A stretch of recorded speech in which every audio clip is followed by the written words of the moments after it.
Poi il tornado del reparto sperimentale volo.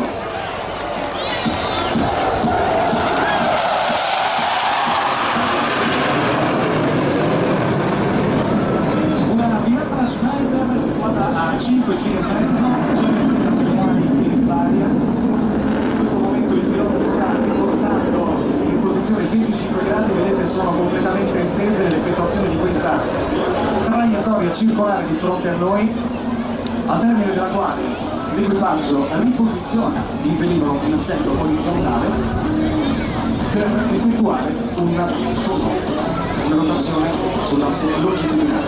Virata Schneider che si chiude in questo momento attraverso la nostra postazione, la pancia del PA200 Tornado, ed ecco la rotazione sull'asse.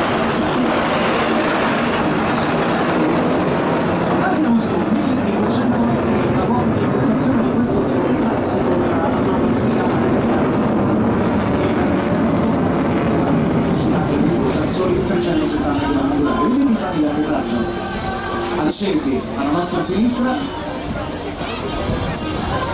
e proprio in questo momento il Tornado sta simulando il contatto con una pista di atterraggio proprio di fronte a noi. Ora, rotazione, via carrello, via flap, motori di nuovo in posizione on.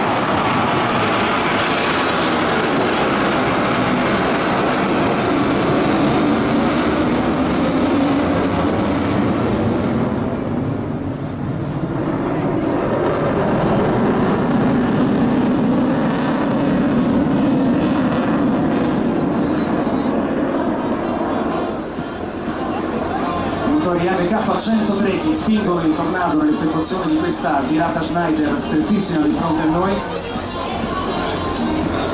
che una volta completata sarà seguita da una rampa in assetto positivo per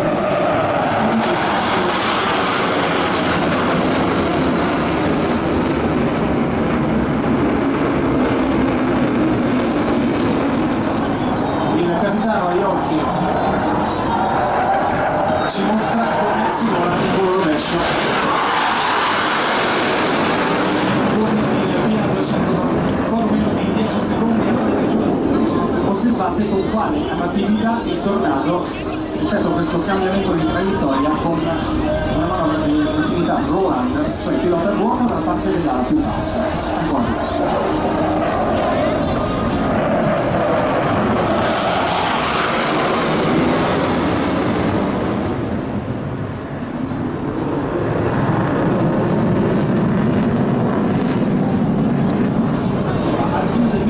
km/h, la velocità 150 metri la quota sul mare, e una volta giunti di fronte a noi una tirata alle massime performance.